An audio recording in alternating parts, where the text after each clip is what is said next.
Assalamualaikum warahmatullahi wabarakatuh. Hari ini kita akan belajar tema 2, subtema 1, muatan IPS, yaitu sumber daya alam. Coba kalian perhatikan, ada pegunungan, ada juga lautan. Semua ini ada di Indonesia. Wah, betapa kayanya ya Indonesia. Indonesia terkenal akan sumber daya alamnya. Apakah kalian tahu itu? Banyak sekali sumber daya alam yang ada di Indonesia. Kita wajib melestarikannya agar tetap bisa kita manfaatkan dengan bijak. Apa sih yang dimaksud sumber daya alam? Sumber daya alam atau SDA adalah semua kekayaan alam yang dapat dimanfaatkan oleh manusia untuk memenuhi keperluan hidupnya. Berdasarkan sifatnya, sumber daya alam dibedakan menjadi dua, yaitu sumber daya alam dapat diperbarui dan sumber daya alam tidak dapat diperbarui.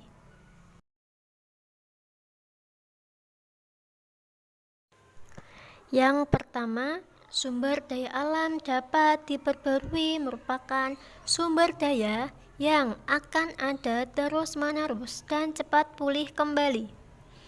Jika kalian menggunakannya dalam jangka waktu yang lama, kita dapat memperolehnya kembali dalam jangka waktu yang tidak lama. Sumber daya alam yang dapat diperbarui dibedakan menjadi dua, yaitu hayati dan non-hayati. Hayati berasal dari makhluk hidup seperti tumbuhan dan hewan. Contoh sumber daya alam tumbuhan atau yang biasa kita sebut nabati, yaitu ada buah-buahan, ada jagung, ada sayuran, dan sebagainya. Sedangkan sumber daya alam hayati hewan atau yang biasa kita sebut hewani, ada ikan, ada ayam, ada sapi, dan sebagainya. Sumber daya alam non-hayati berasal dari benda-benda mati. Contohnya, ada air, ada bebatuan, ada sinar matahari, dan sebagainya.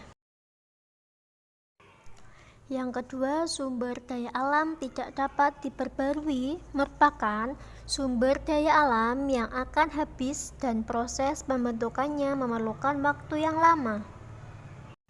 Sumber daya alam tidak dapat diperbarui dibedakan menjadi tiga, yaitu energi. Contohnya, minyak bumi, gas alam, dan batu bara. Selanjutnya, mineral logam. Contohnya, biji besi, nikel, emas, dan tembaga. Dan yang selanjutnya, mineral non-logam.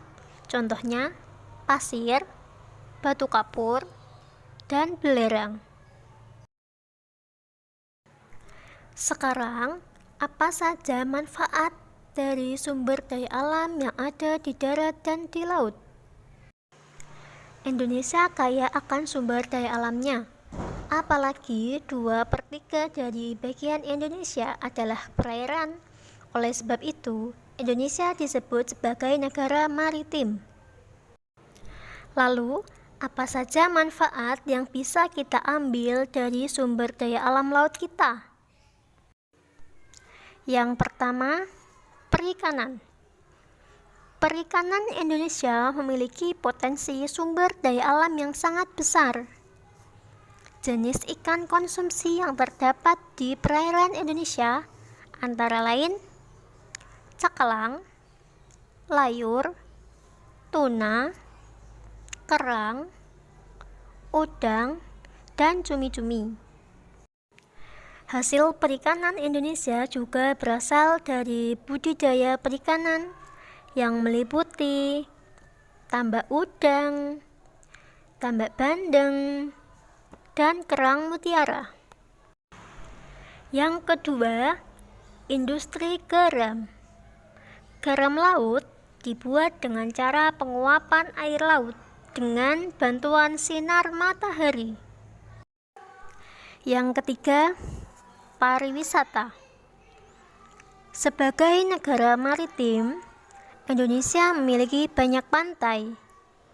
Pantai di Indonesia sebagian besar memiliki pemandangan yang indah, sehingga digunakan sebagai tempat wisata.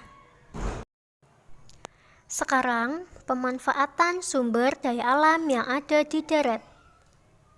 Indonesia terkenal akan pertanian dan perkebunannya yang sangat luas. Beberapa manfaat yang bisa kita ambil salah satunya yaitu padi dan jagung. Padi dan jagung merupakan makanan pokok Indonesia. Kemudian ada sapi. Sapi dapat kita ambil daging dan susunya. Yang selanjutnya ada emas. Emas bisa kita manfaatkan untuk perhiasan. Itu semua merupakan pemanfaatan sumber daya alam yang ada di laut maupun di darat. Kita sebagai manusia wajib untuk melestarikannya, agar kita tetap bisa menikmatinya tanpa khawatir kehabisan. Sekian dulu ya materi tentang sumber daya alam. Kita lanjut di pertemuan berikutnya. Wassalamualaikum warahmatullahi wabarakatuh.